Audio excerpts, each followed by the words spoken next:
you feel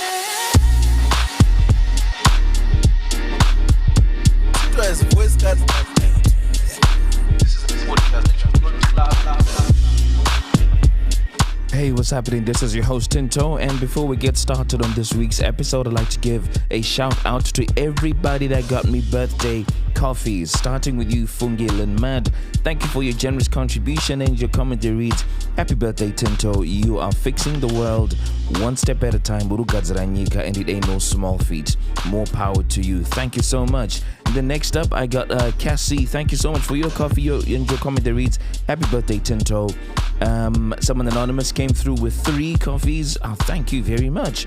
And your commentary is the same. "Happy birthday, Tinto." Thank you. Then I got Miss Lola. 5 coffees. Thank you. And your commentary reads, "Happy birthday to my favorite podcaster. You have no idea how your platform has helped me heal. May every good thing you've sown be multiplied 1,000-fold for you this year." Man, Lola, you have no idea how much I needed to hear that. Thank you so much. Then we got Chakai Mahohoma. Thank you for your coffee. And your commentary reads, "Happy birthday, Tinto. Seating a little tight so I never end up here because, yeah." Listen, I'm the gatekeeper of the podcast. I'll make sure you don't find yourself here. Leslie, thank you for your coffee there. And your commentary reads, "Happy birthday, Tinto." Then I got, oh man, my sister from another mother, Nyasha Kafidze. If people know how long I've known you, they'll be like, nah, ain't no way. But hey, this really befitting and encouraging for you to give me the coffees that you did. Thank you so much. And your commentary reads, "Happy birthday, Tinto." And then I got someone anonymous who gave me 5 generous coffees again. Jeez. And your commentary reads, "Happy birthday," and that's it. And then I never know how to say this. You've got an X in between 2 words. I'm just gonna call you Sickabel. You know exactly who you are. And your 3 generous coffees. And your commentary reads, "This is for Mr. Boop." That's my son's initial. And all you said was happy birthday to the little one. Yeah, okay, cool. He's close enough. He's only 2 days after my birthday. So yeah, he's lucky he gets in too. Well, man, yeah, it's been a good one. If you'd like to support the podcast in a similar way, please head over to www.buymeacoffee.com/feeling station and give as your spirit leads. Remember, there is nothing too small to support the podcast that you've grown to love. Hey, with that out of the way, let's get straight into this week's episode. Yeah, I think you're gonna like this one. Catch you later. Is that a breakup? I think we have a situation right here. On the Feeling Station. Hello. Hi. Let's try this again. Hello. Hello. Thank you. Jeez. What was that about? It's the nerves. Come on. They'll be calm before you know it. I know. Welcome to the Feeling Station. Thank you. So happy to be here.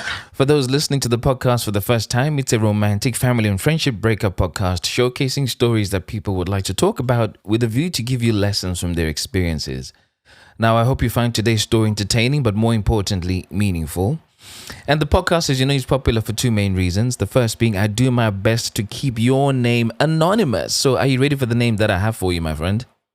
Yes, I am. So I've gone over to Southern Africa and the beautiful country of Namibia. And your name specifically comes from the Kavango tribe. And your name is Kaino, which is Kaino or Kaino. Kaino. Yeah, Kaino. I'm going to go for Kaino.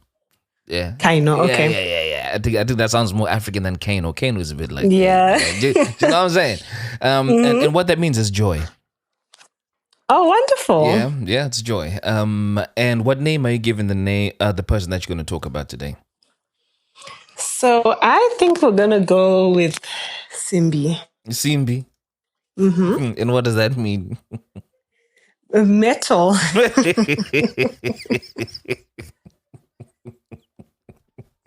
Why Simbi? There's this phrase that like people say about people who are like gym rats. They say that they push Simbi. Oh, right. Okay, right. Got it. Okay. Was it gym rat? Yeah, they were. Ah, right. Okay, cool. Fine. So the story is about Kaino and Simbi. And the second reason why the podcast is really popular is the real life lessons people walk away with the story from the story you're going to share. Jeez. And the second reason why the podcast is popular is there real life lessons that people walk away with from your story. So, what lessons do you have for anybody listening today? So I actually have 7 lessons. I had said 4, Yeah. but I have 7. Okay. Fine, let's go for it. Okay, the first one is if something feels off, Yeah. it's off. Don't convince yourself that it's not because you don't understand it. Oh, yeah. Mm-hmm. Number The 2. second one is you will regret shifting your boundaries for someone. Don't do it. Mm-hmm. Number 3. Don't plan your life around a man or woman until you're married, no matter what. Nice. I like that. Number 4. If he says his ex is crazy, prepare to be the next crazy one. Yeah, man. I wonder how many people have called me crazy out there. Okay, number 5. Don't tell a man what you're looking for because they'll do exactly that. And what's the problem with that? They can pretend. They can pretend to be exactly what it is that you're looking for. So you might not get the authentic experience. And when they stop pretending, then you just bounce, right? Yeah, but I think my story, in my story, you understand why I Yeah. prefer to avoid that because people can pretend for a long time. Right. Okay. Interesting. Right. Okay, cool. Got it. Number 6. Wait until your frontal lobe has developed to get married. Wait till your frontal lobe has developed to do what? To get married. Yeah. Okay. Did you get married, by the way, in this story? You'll find out in the story. I like how you kept my suspense there. Good job. Okay, number 7. The last one is if your dog is barking at you, someone else is feeding it.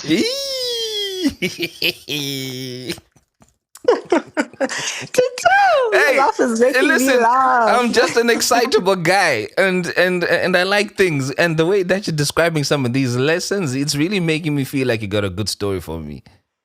All right. Oh, I Cool. think it is a good one. Right, let me play those back. Number 1, if something feels off, it's off. Don't convince yourself otherwise just because you don't understand it.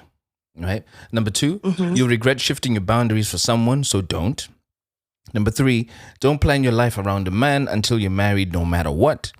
Number 4, if he says his ex is crazy, prepare to be the next crazy one.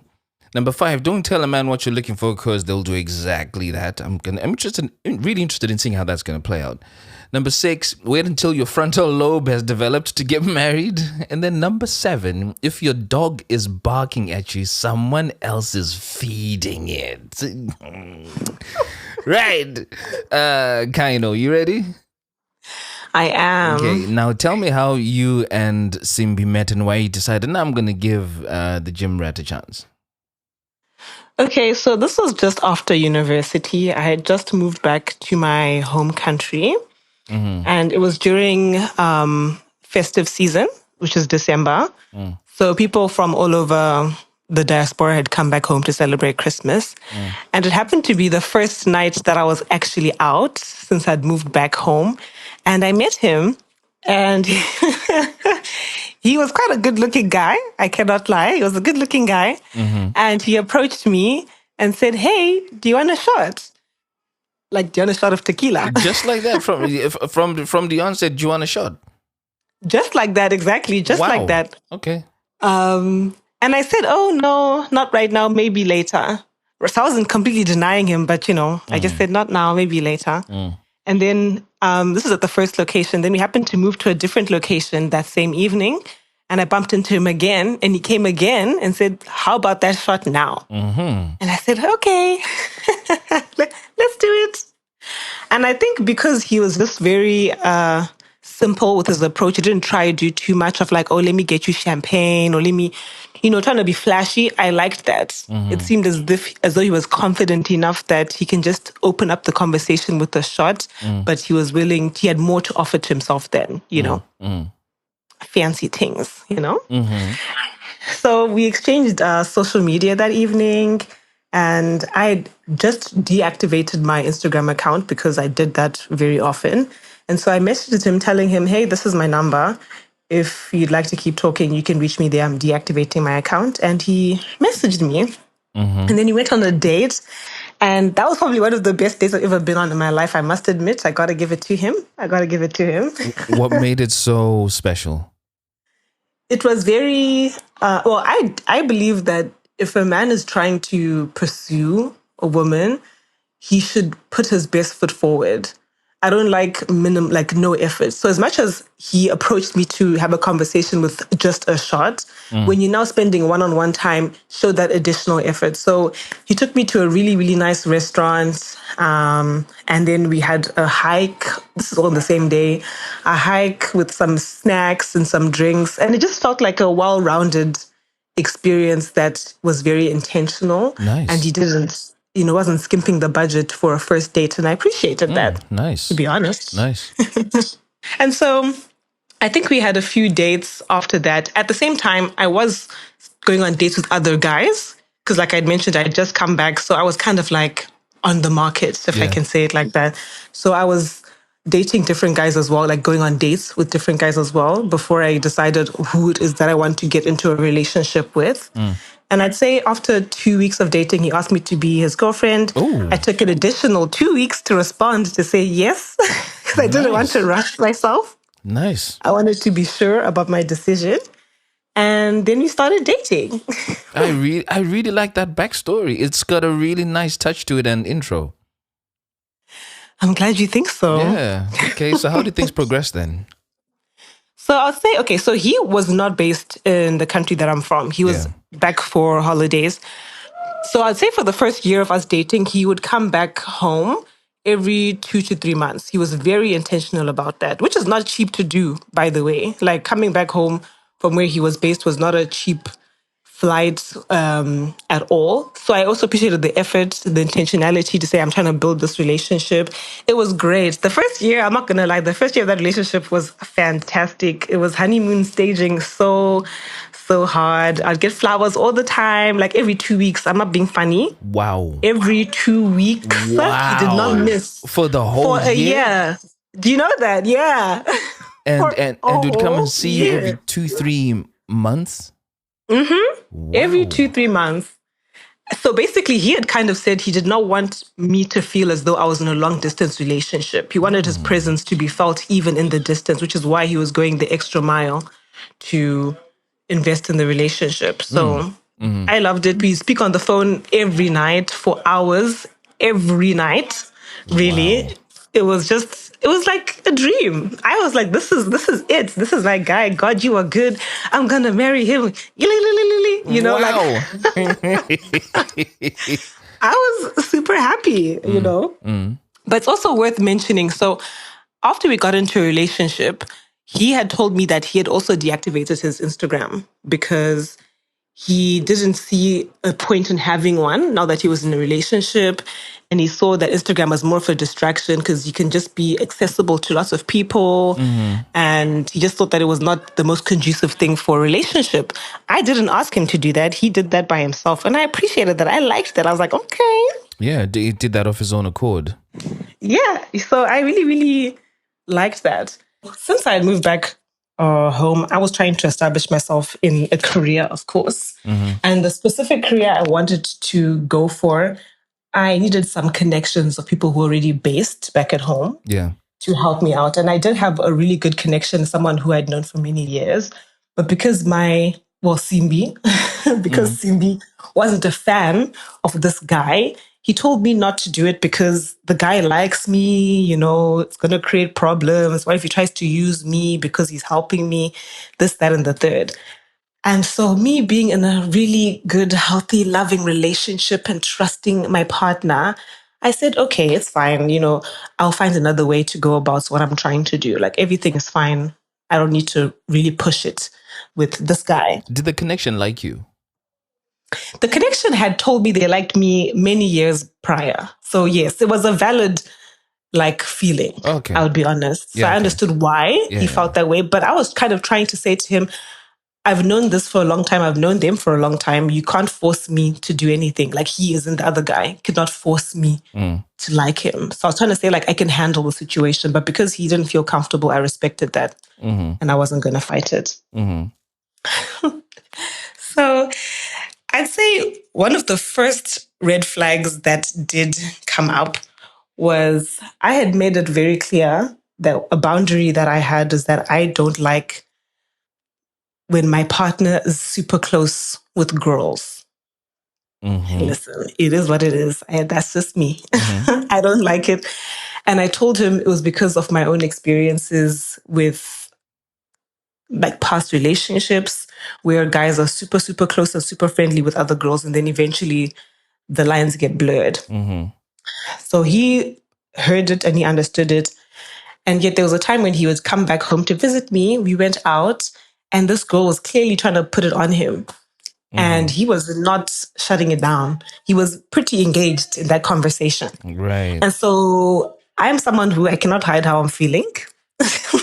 So I'm looking at him like, you have me messed up because what is this? What is this? And he's like, oh no, it's just a friend from high school. Thought that serious. Calm down, calm down. And I was like, you know what? It's fine. Let me not be too dramatic. Right. And another red flag, small red flag that I overlooked was the fact that whenever I did upset him, like let's say I did not respond to his call immediately or call him back immediately, that would make him very, very upset. Oh. And he could ignore me for hours or even days. Yeah. And whenever that would happen, this is still in the first year of us dating. I didn't think it was a red flag. I just thought, oh, he's upset, he's hurt, he maybe just needs time. You know, I justified his behavior because everything else outside of those moments was great. Well, I thought it was great. So I would also sometimes act like a lunatic. I'll be honest. I would act like a lunatic at times when he'd ignore me because I hated to be ignored. And I would call him multiple times. Like I could leave like 20 missed calls, let's say. Yeah, I know. Okay. I know. I would do that because I would know he's ignoring me. I would know he's upset and he's deliberately ignoring me. So I'm like going to make it very difficult and very uncomfortable for you to ignore me. Just pick up the phone, right? I put my hands up. Okay, I understand. And he would say to me that he liked it so much. He liked what? After like the fact that I'd blow up his phone when he was ignoring me. He'd say to me, oh, it shows me how much you care. I was young, okay? Disclaimer. Yeah, okay, fine. Okay. I was 22, 23, okay? I feel like that was young and not knowing what was going on. I was tweaking. Yeah, okay. So, but basically, overall, the first year of the relationship was great. I wouldn't call those instances big enough to say the relationship was bad or I was worried. Yeah. I thought everything was fantastic. So now let's move on to the second year of us being in a relationship. So at this point, he has communicated that he wants to get married and he wants to get married to me. And he wants to do that sooner rather than later so that I can move to the country that he is at. Because the distance is obviously not getting expensive, coming all the time. It's not feasible. And he felt like he was sure that I was the person that he wanted to marry. And I felt sure too. Because again, like I said, I had seen nothing to make me wonder or feel fearful. I thought this was it. I feel comfortable here. Let's go for it. Let's do it. And so my mom rather advised me to do premarital counseling because I'm a Christian. So all my sisters have done the same thing, premarital counseling, before they get to a place of we're getting married. And because we were going in that direction, I suggested to him, shall we go for premarital counseling? And he was like, yeah, let's go. And so he went for premarital counseling. It's interesting that you mentioned premarital counseling and that you're a Christian in the same breath. Yeah, because for me listening, it makes it almost sound as if you don't have that if you're not Christian. So I'll just, this is just curiosity, not to take away from your story. Why was it important to mention those two in the same breath?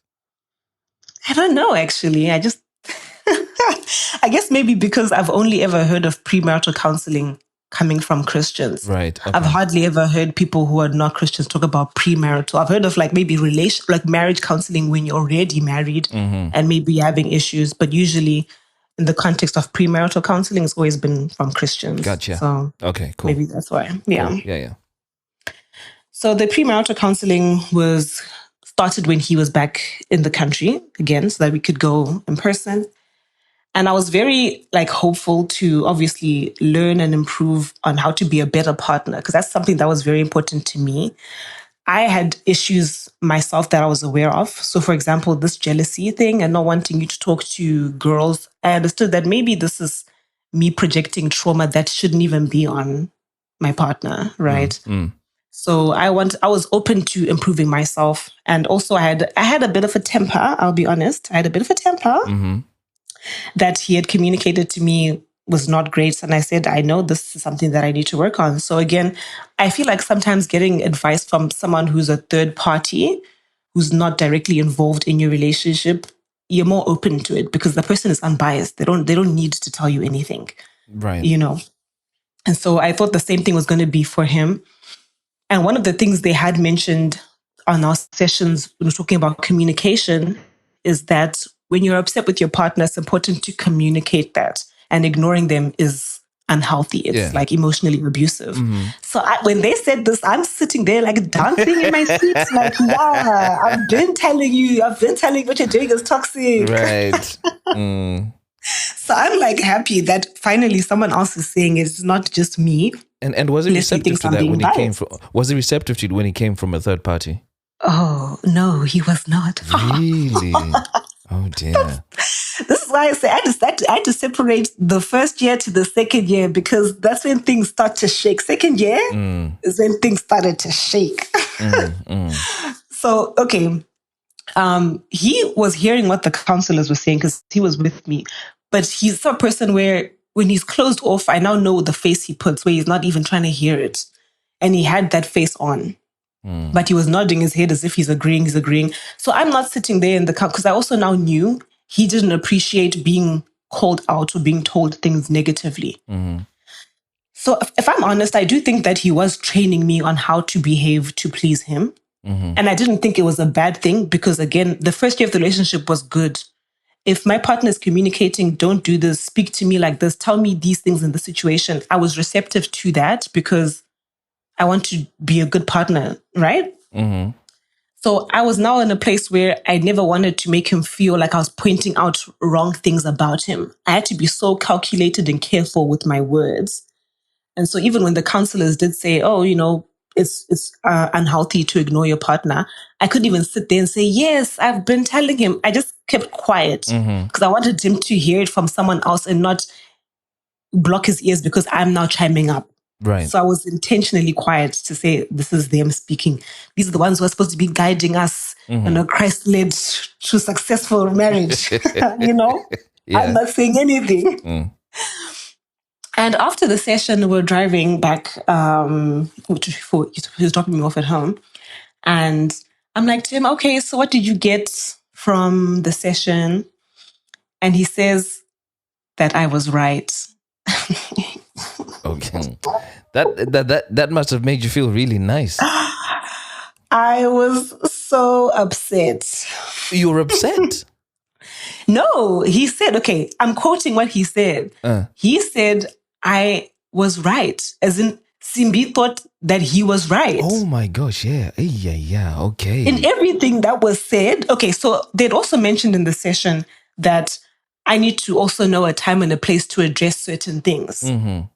So that's what he was holding on to. Like, yes, I have told you that not everything needs to be addressed at every single moment. Right. So that was the part that he was like, I was right. And I was understanding of that. I said, okay, what else? He's like, that's all. Okay. I'm like, okay, how about the not ignoring? He's not having it. He's like, no. But you see, you need to also understand when you should be speaking. If you're speaking at the wrong time. Yeah. So I said, okay. So then he pretty much made this about him and how right he was. Oh, yes, exactly. Yeah. So at this point, I'm like, oh, okay, it's fine. And I think at this point, I was, like I had mentioned just a few minutes ago, I was now well trained in how to approach him. It was almost like a state of timidity. When I look back at it now in hindsight, I didn't realize how timid I had become in communicating with him until I looked back, because I was no longer speaking freely. I had to think, okay, if I've got an issue, I should wait until he's in a good mood. And when I'm speaking, I should say something positive about him first so that he's receptive. I was like walking on eggshells, basically, to communicate with him. But I didn't realize how bad it was because, again, this person is still getting me flowers. They're still so affectionate. We talk all the time. We laugh. So, why am I crying? Why am I crying? Right. Oh, and I forgot to mention, we did share each other's locations, like from early on in the relationship. Who initiated that? I can't remember, but I think it might have been me. But I honestly can't remember. Okay. Yeah, but I know the reason behind it was for safety reasons. In the case that, well, no, let me explain. Because obviously, when a distance relationship, let's say I'm going out, and something happens, at least someone's going to have my location. He can do something. Right. So that was initially what the purpose of it was. Right. But of course, I would also now be trying to figure out his routine and search his you see, this is the thing. It's never noble. Oh, okay. Let me be careful how I say that and not say it's never noble. It could be, because I know people who genuinely use it for safety within a family context. So it's a mom and a dad and the kids. So I get that side of it. However, in a relationship context, I'm yet to be sold. I'm really yet to be sold on that being a really honest and noble thing. And I'm open to it.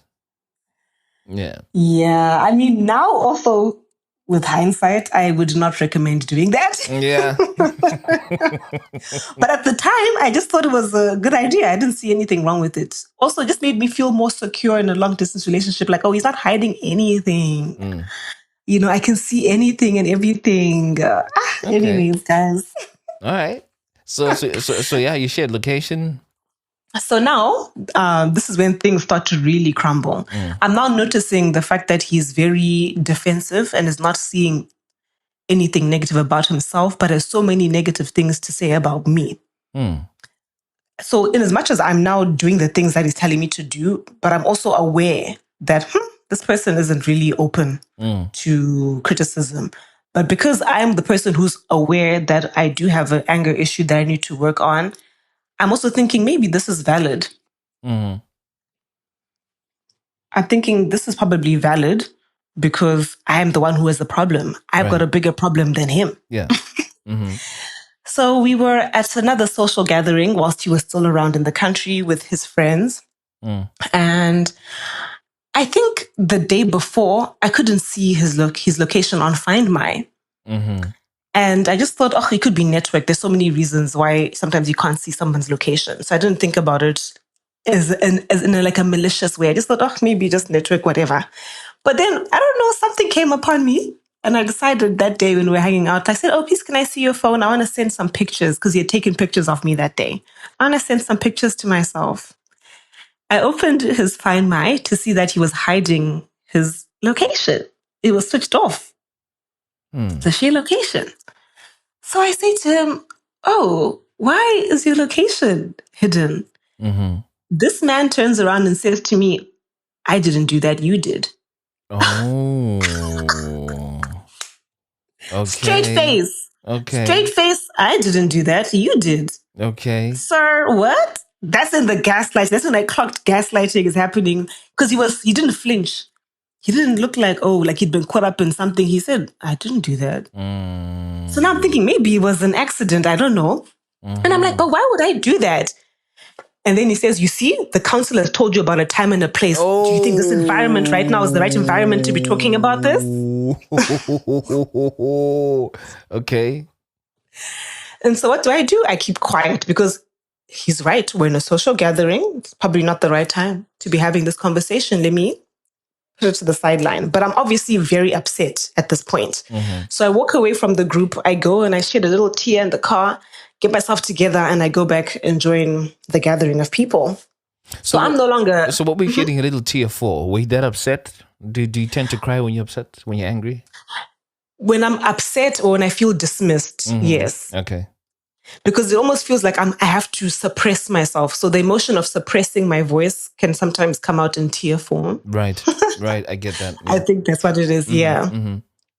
And I didn't want to obviously break down in front of people, or like have a bad energy. I wanted to just get it out the system and go back and socialize with people like everything was fine. Because I didn't want people to think something was wrong.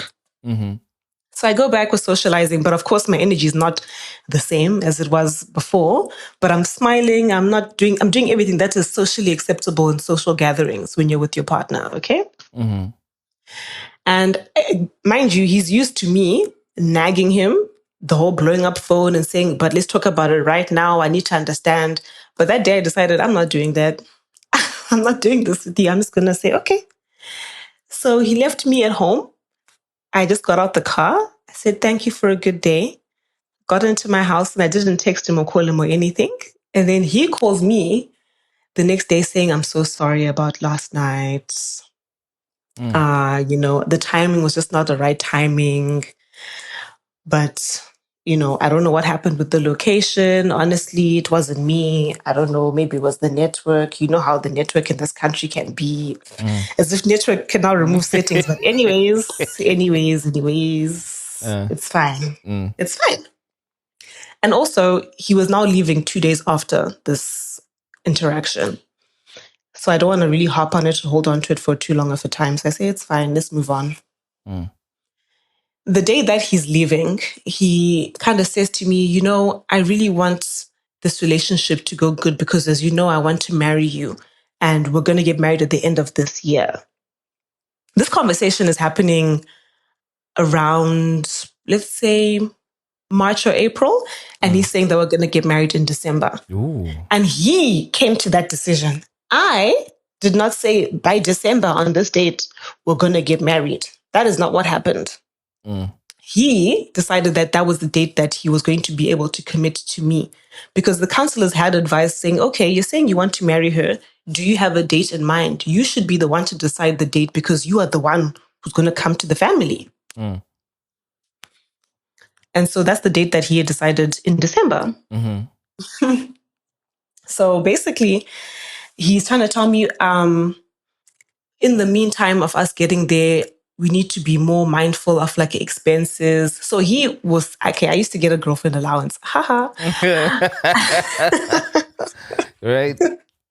I was a spoiled girl, which is why I'm saying like everything, anybody looking from the outside in, it's like, girl, we would love to be in this relationship. What are you talking about? Yeah. He's romantic. He treats you like, you guys talk all the time. You laugh, you enjoy it. Like nothing, again, even me looking at it, there was nothing wrong. Like the small fights, the ignoring your faults, like I could live with it because the grander scheme of things, it seemed like everything was good.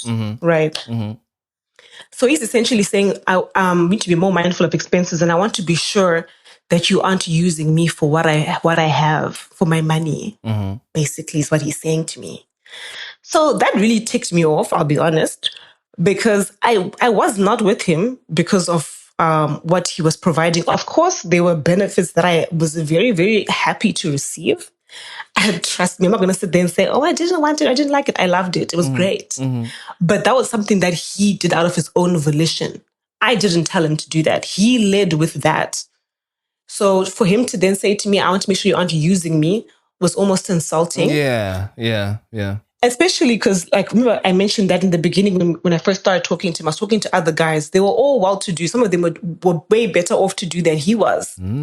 So if I was just trying to be with someone for what they could provide, I would have just done that. But it was the full package that he was giving me, the affection, the intention, the romance. Our chemistry was great. So I said, what? Why would you think all of a sudden I'm with you for what you give me? Like it was coming from nowhere is what I thought, to be honest. And because I was already kind of building frustration from him not being receptive to criticism and always pointing out my flaws, I kind of went in on him. Gently. Right. I gently went in on him and I said to him, what I love about you is your loyalty, your affection, your intention, your romance, how much we get along. It's not what you give to me. If I was with you for what you give to me, I've got millionaires in my DMs. I don't have to be with you. Did you say that to So him? I said that, which is why I had to say it like that, because I have to own up to what I said. I know I was also, but I was pissed off, is what I'm trying to say. So I know it wasn't the best thing to say, but I also was getting like, you don't now start making it seem like I'm a gold digger. You got me messed up. Yeah. So I basically snapped back and bit back, which I know was not the right thing to say. But that's, matter of the fact is that's what I said. So anyways, that's fine. He doesn't really show me any of like offensive reaction. After I say that to him, everything seems like it's fine. He leaves, he goes back to the country that he's working in. I stay. And the first 2 weeks after he's gone, something's just off. The energy's off. He's not really talking to me the same. He's not being so sweet and bubbly on the phone. He's just kind of like talking as a matter of like routine, just to check it off the list was kind of the energy I was getting from it, you know? And I said to him, I said like, I just feel like the energy is just not good. I don't know what's going on. And he just snapped at me. He just snapped and said that I'm requiring too much. I'm spoiled. Why do I think that everything needs to be roses and sunshine all the time? Bad times can happen in relationships. It's fine. So again, what he's saying is not wrong, because it's true. There are seasons when relationships might not be as roses and sunshine as they always have been. Yeah. But dang, did you have to snap at me like that? Is what I was thinking. I was just like, sheesh. Okay. And at this time, I was motivating him to change jobs to another job, because I knew that if you change like companies more often than not, especially in the industry that he's in, you can climb the ladder and increase your money, your income. Yeah. Exactly. Which is obviously and also in my interest, because if I'm trying to, that's with my husband, let my husband's money be up. Do you know what I'm saying? So that's what I'm thinking. And so he applies, he gets the interview. And after about a month or so, he gets the job. Oh, nice. So yay, woohoo, we're coming up in life, woohoo. So I'm happy, he's happy, everything is great. And I'd say, again, a few weeks after he's now changed companies and he's in this new role, the energy is just a bit off. He's not giving me the same amount of energy. And mind you, like I said, this was at this point now we'd been together for a year and a half. So the weird energy only started, like where he's not giving me the same affection and attention and all of that. It only started, I'd say, in month 14, 15. So that's 14 to 15 months of like honeymoon, okay? So this is still something new to me, the weird energy. So if I communicated that to somebody else, like, oh, I just feel like he's not as excited to talk to me anymore. It's like, oh, come on, Kaino. Please, you've had a good relationship. Don't now be looking for problems now. Right. So I'm like, maybe it's me. Maybe I'm the drama. Maybe I do think things are fairy tale. I need to calm down. I don't know. Because again, it's just a feeling, it's just an energy thing. It's not like he's not calling me. It's not like he stopped giving me an allowance. It's not like he's swearing at me. You know what I'm saying? Yeah. Like there's nothing big. It's just he's not as excited. He sounds like he's bored. But it's like, really, in the grand scheme of things, that's what you're gonna really like harp on. So I thought like, okay, let me stop being unreasonable and just let it go. So now I had mentioned how he was not on Instagram. Yes. I had gone out with my friends one evening. I can't remember what the occasion was, but I guess we also used to go out quite a bit at the time. I'd gone out with my friends and I had gotten home late and I hadn't texted him telling him I was going to be home late. And he got upset. And he ignored me for 2 days. And I'm basically begging him and saying, I'm sorry, like, can we not do this? Like, the counselors told us that this is unhealthy. You should just communicate. If you want time and space, at least tell me you need time and space. You know how much like it hurts me for you to ignore me. So I'm communicating how what he's doing is hurting my feelings. And he doesn't care. He continues to ignore me. And guess what? Ding! Someone has reactivated their Instagram. It's also very important to note I did not tell him to deactivate his Instagram. He had said, what? There's no benefit in being on Correct. Instagram That's right. Yeah. for the health of this relationship. Yeah. It's just full of distractions. Mm-hmm. And he'd even gone as far as to say, if I was to ever go back on Instagram, it's going to become a Kino fan page. I'm going to be posting just about you and our relationship anyways. So, okay, Shabu, you've decided to come back here. You're back on Instagram. Let's see. The Kino fan page. Let's see, right? Mm-hmm. So again, because I'm walking on eggshells, I don't directly come and say, why are you back on Instagram, Simbi? Why are you back on Instagram? Because I know his defenses are going to go up and it's not going to go anywhere. So I choose to wait for a time we're on the phone and he's in a good mood. And I say, oh, I noticed that you're back on Instagram. And he's like, yeah, I had to get some contacts for business. Right. I'm like, oh, okay, cool. I'm like, I can't wait for it to become a fan page. This is what you said. This is what I say, yes. So I'm trying to be like a bit, again, I'm not trying to make it seem like I'm attacking. I'm trying to just keep it light and playful. So like, oh, I can't wait for it to become a fan page. I'm trying to tread carefully to make sure, like, I want you to know that I still have that expectation because you set that expectation. Mm-hmm. You've also given me a year and a half of you not being on social media, saying that it was for the health of our relationship. Mm-hmm. You've been ignoring me for 2 days, and when the time when you're ignoring me is when you decide to go back. So, of course, I'm on edge, but let me give you the benefit of the doubt and let you know that I still have faith that it's going to be a fan page like you said. You said. So he's like, I don't like being forced to do anything. Like, I don't think it should be a forced thing. It should be a matter of my heart. This is Simbi saying this to my playful, like, oh, I can't wait for it to be a fan page. Yeah, I don't like to be forced. It should be something that I feel like doing. And I'm like, yeah, for sure. So I just kind of leave it at that. But I'm obviously hoping that he's caught the hint. Like, okay, she's communicated that she has this expectation. I obviously don't want to make her feel some type of way. So I'm going to act accordingly. Joke's on me. Joke's on me. He does not. So we had also exchanged this relationship. We had also exchanged our social media passwords. Oh my God. Okay. At what point? In year 1 or in year 2? In year 1, at the very beginning, again, when everything was still, there was no problems. Why? Why did you two decided to do that? I can't even remember. To be very honest with you, I cannot even. I think when we were like doing this whole location thing, passwords thing, I think it was for the sake of saying like, oh, we're fully transparent and we're open and trusting with each other. Yeah. There's nothing to hide. That was the general feel around it. Yeah, okay. So again, I'd even forgotten that I had the password. He had my passwords. Like, it wasn't a thing. No one was ever looking for anything. Even in the locations, we're never looking for something. There's never a reason to look for anything. But then when I remember that, oh wait, I've got this guy's Instagram. Let me just go see. and the reason now was because you were now suspicious of him, weren't you? Yes, of course.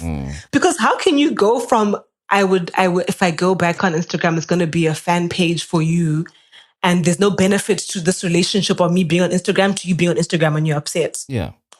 Like, okay, let me see. Yeah. Especially if you're not posting, you're not showing me the fan pageness. Okay, let me go see. Auntie, you said you're going to get business contacts. Let me go see those conversations for you getting those business contacts.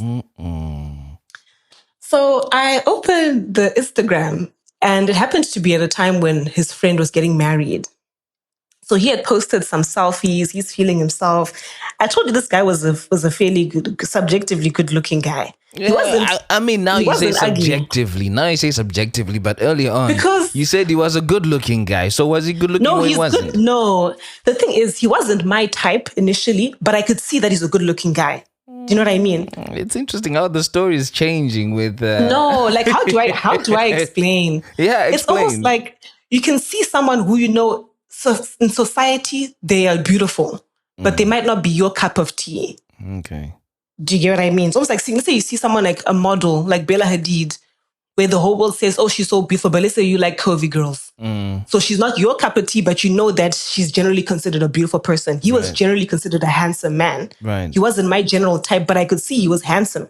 Like I knew, like people who have eyes can see that this is a handsome man. Right? Okay. Yeah. Exactly. So I'll be honest, I thought he was a bit of an Insta baddie, a male version of an Insta baddie. At what point did you form this opinion? Now, at where you guys are in your relationship now? Yes, because remember when we had first started talking, I had just deactivated my Instagram. I'd only been on his account for like a day before I deactivated, and we went straight to WhatsApp. Yeah. So I never really scanned and looked through his Instagram. It wasn't like on my radar. But now that this is my boyfriend, my soon-to-be husband, I'm clocking like, oh, you got lots of followers. Oh, you post bare pictures. Okay, you kind of do a little bit of a pout. Okay, I see you. I see you. So I'm just like, okay, now you're back online and you're posting your selfies. You're posting your friend's wedding. Why aren't you posting me? Is what I'm thinking. Why aren't you posting me? You've been off Instagram for a year and a half. Like, you're not ugly. I'm sure there are girls who've been waiting for you to be back to say, hey, handsome, you know? So these are my own intrusive thoughts that are going on at the same time, which is why I had to log in to see for myself. I couldn't help it. I had to. And so I do. And lo and behold, guys, if you're looking for monkeys, you're going to find them. Anyways. Right. I opened the Instagram and for sure, girls are responding to the post that he's made. Oh, handsome. Oh, this, your smile. Oh, yeah. There's nothing wrong with that because, again, he's a good looking guy. Now, what matters is how does he respond to these compliments from these women? You can say thank you. And there's nothing wrong with saying thank you, but it should just be thank you, full stop. Or thank you, my sister. Thank you, my friend. Sister. Some sort of like clear boundary of like, you don't try flirt with me. Do you know what I mean? Something like that is what I was hoping to see. But no, he's like, oh, thank you, blushing face, heart emoji. So I'm like, okay, this is great. But because he's at a friend's wedding, it was like a wedding weekend. I'm also thinking time and a place, Kaino, time and a place.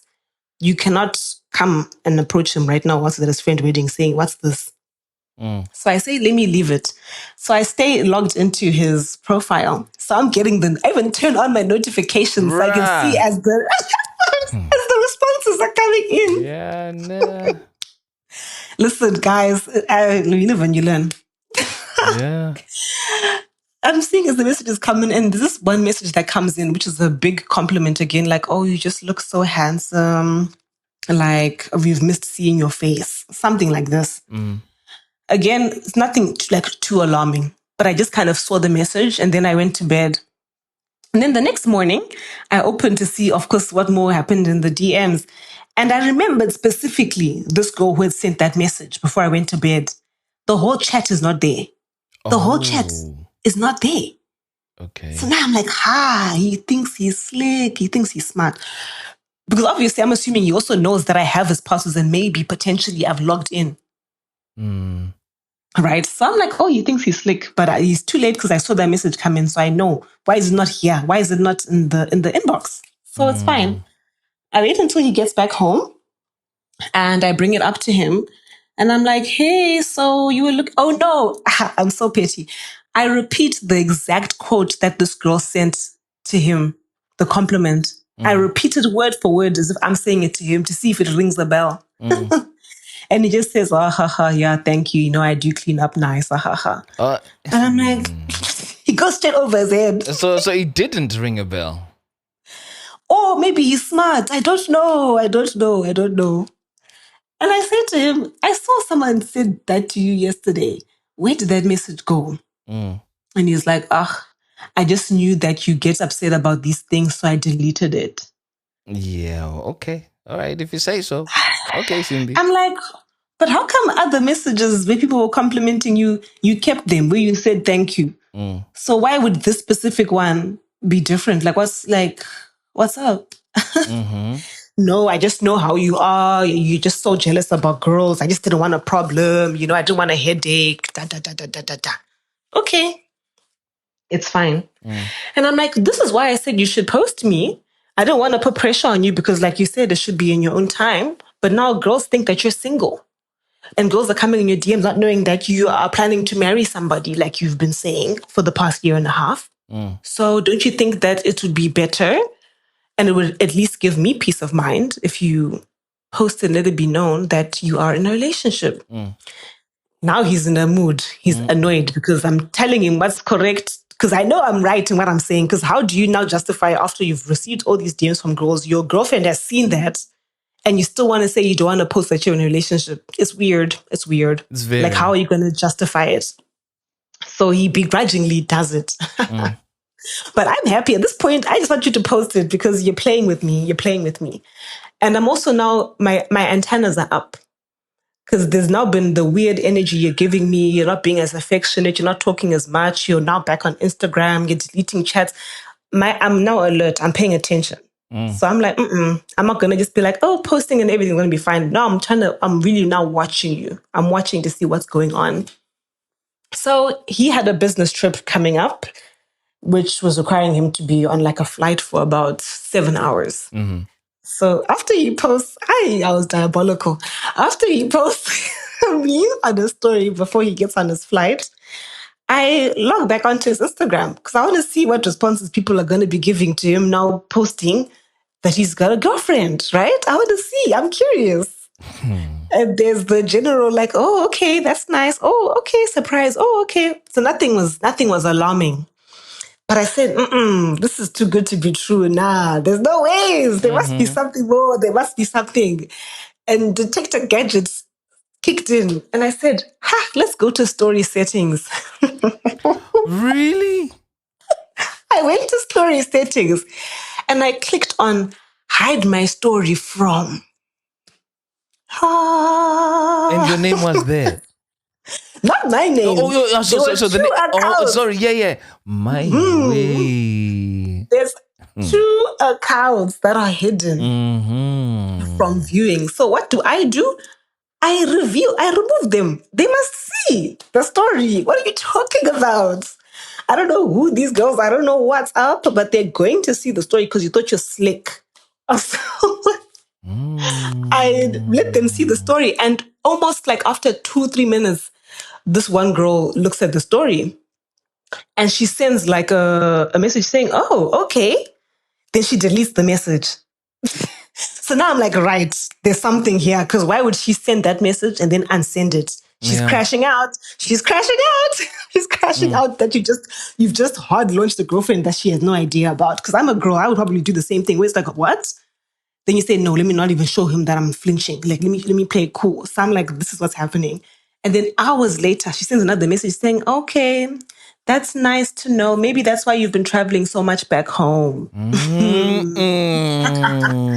It was juicy. It was so good. It was so good. I would lie to you. I was so satisfied because now I'm like, got you.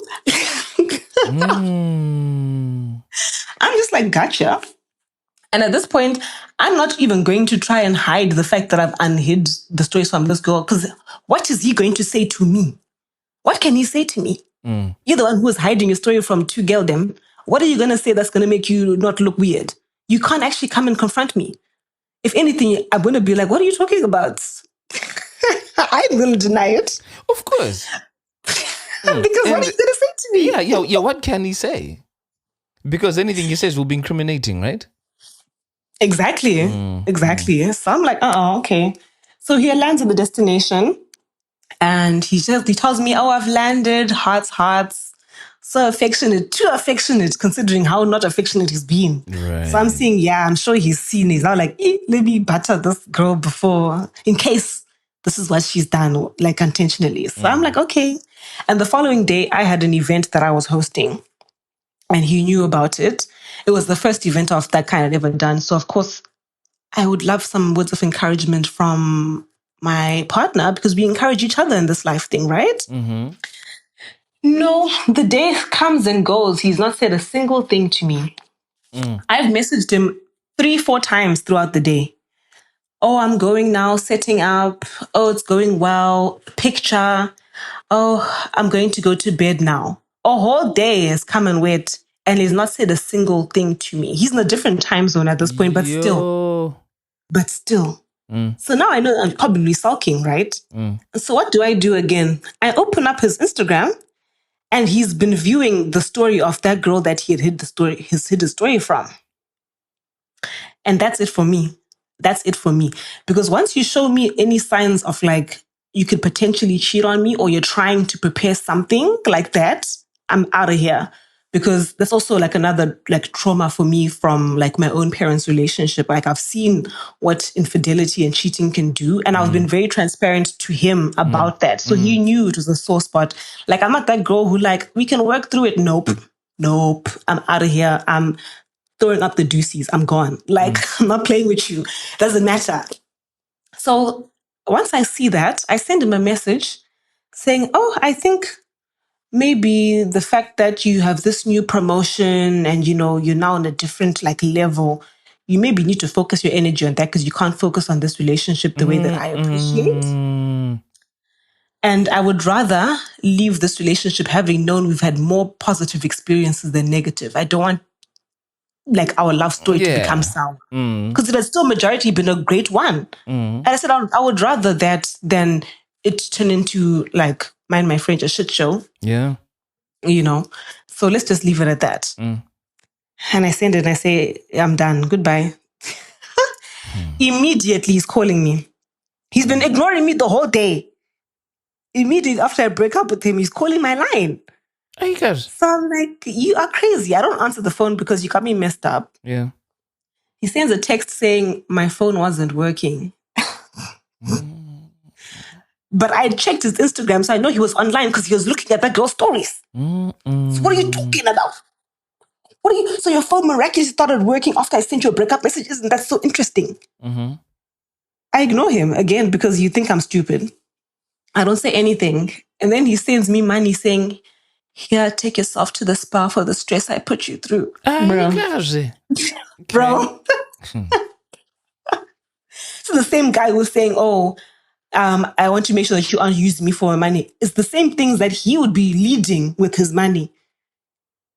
You're throwing it to me and saying like, okay, I know I misbehaved yesterday. Let me send you some money to go to the spa. But I must not use you for your money. What else? Why don't you use your words to get yourself out of this hole? Why don't you use your words? And he's now going into a depression, like, the drama. It was drama. It was drama. But I mean, what depression was he getting into though? Like now he's sending me messages saying, I can't even function. I can't go to the meetings. Oh my goodness. Like, I can't live without you. Like, this is not what I want in my life. I'm so sorry. Please. Like, just things that he's never expressed to me, like desperation type of energy is what I'm saying is going into depression. Like, just the drama. And because I love this guy, we've had 18 months together, of which 14 of those 18 months were great. So maybe he needed to learn that I can leave. This is what I tell myself. Which is why I was saying, don't change your boundaries. Because my boundary is once you show me things like that, I'm out of there. Yeah. But what? I'm like, you know what? He really does love me. Like maybe, you know what? No, man. Maybe you just had to see that for real. Like I actually can go. He won't do this again. He's learned his lesson because I broke up with him. Yeah, well, I take him back. And I'm like, okay, let's do this thing together. And he's like, okay, that's fine. We try again. So now I had a trip planned to a different country for my birthday, to celebrate my birthday. And he decides to tag along. That was not part of the plan, but he decides, because it's soon after we get back together, mind you. So the trip was planned before we broke up, but yeah, now he decided he's going to come along. What was your reason for going back though? Because you've gone into his Instagram, you've seen stuff you don't like. He's become distant at the point that you see signs of infidelity out. Well, what is it about him that made you go back? Again, I think it was because there was so much longer, like there was so much of time when things were so good, and I thought, do I want to throw away the 18 months that we've spent together because 3 of them have not been good, or 3 of them have been a bit shaky? And I'd also ask my friends around me and be like, guys, this is what's happening. what do you think? And they'd be like, guys cannot usually fake how they feel for more than 6 months. So if he was acting like this for 14 months and only now, chances are it's just a little stint. But like he really, really does care. Like don't think about it too much. So that was the advice I was also getting. Like, don't focus too much on this small amount of time where things are weird, because the majority has been good, hasn't it? It has. Like, don't do that. So I'm like, okay, fine, okay, it's fine. And again, we have this date planned to get married. So also now I'm committed to the date. That was the problem. I was not committed to the date of when we're gonna get married. And I also wanted to get married. I'm not gonna lie. I'd always wanted to get married fairly young and have kids young, and he knew that about me. And he shared the same sentiments, where he also wanted to get married fairly young. So I think because of the idea we invested 18 months to then start again when we both had the same like goals. Right. It wasn't very appealing. Okay. It wasn't appealing at all. I mean, we will say that, but also bear in mind, this is someone who's also prepared to get rid of this because he's risking it, right? So, yeah, I know. The value factor in there to look forward to and aspire for is between 0 and none, to be honest, because he's not really trying to meet that December goal anymore if he's entertaining other women. Yeah. At least that's how I'm perceiving it. I would think the same thing, but I just was making excuses. I don't know what else to say. I was just making excuses. Okay. Okay. So, I've gone to this different country for my birthday and he tags along. And this is when I realized the relationship had now become toxic. Because I am now not trusting of him. I want to go through his phone. I want to see his messages. I want to see everything, because you've already shown me that you can be weird in your messages. I want to see, like, give me your phone. I want to see something, right? And like I said before, when you look for monkeys, you find them. I found them. The same girl that he... You're laughing. You're laughing. The same girl that he had hid his stories from seeing when he had posted me. I see that he's had a conversation with her on WhatsApp, planning to meet up at a station, at a train station. So what do? I crash out. I lose it. I'm like, you have me all the way messed up, because I broke up with you for even hiding your story from this girl. Now you're even going to go as far as to meet her. Like, you clearly are not afraid of losing me. Yeah. Because, like, what is this? When I tell you the entire time I'm crashing out and crying and losing it, this man is literally sitting with his arms folded, staring at me, looking at me with a look of disgust. He's disgusted with me. He's disgusted with me for my reaction to him.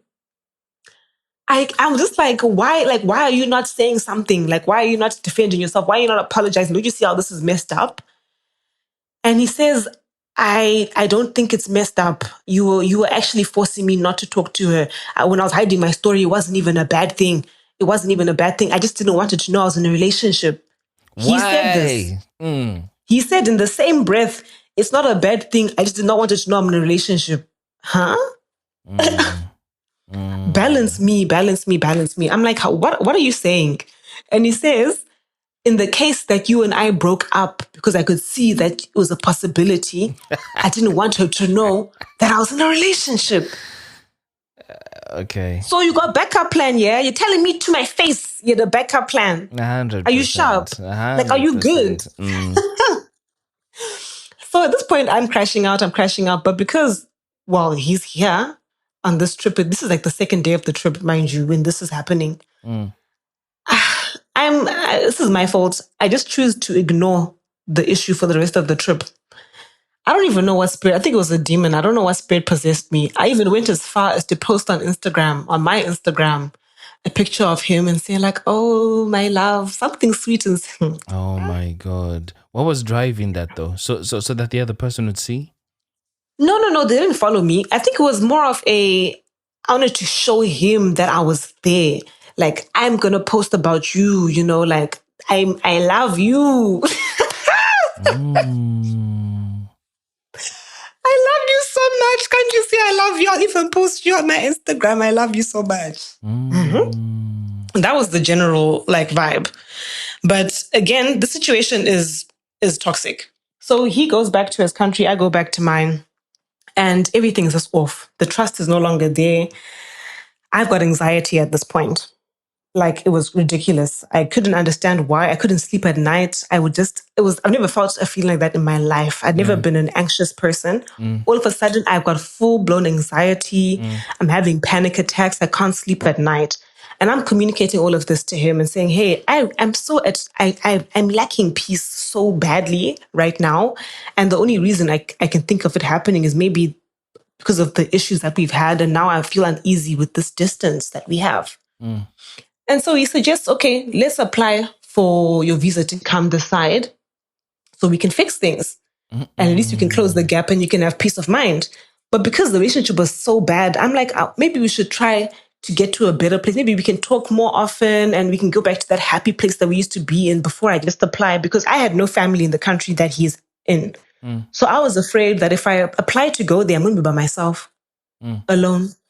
Well, do you know what, Kaino? I'm just listening to where you are with the story, and obviously you know what we're trying to do with our time. I'm going to pause it here and get us ready for a part 2 to the story. So you make sure that you remember that, where we stopped.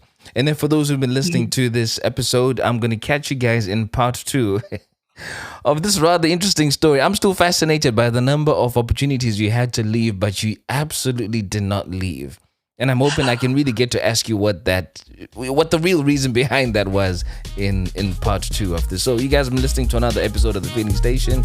Catch you next week's part. Tell me what you're feeling. Sati's on Daro Raini and Chake Zain. Tell me what you're feeling. Now that it's over. Sati's on Daro Raini and Chake Zain. Let me talk about my feelings. Let me talk about my feelings, yeah. Urudoi motoru no to kujidziro amai. Kujidziro amai. Love is a fire. Urudoi motoru no to kujidziro amai.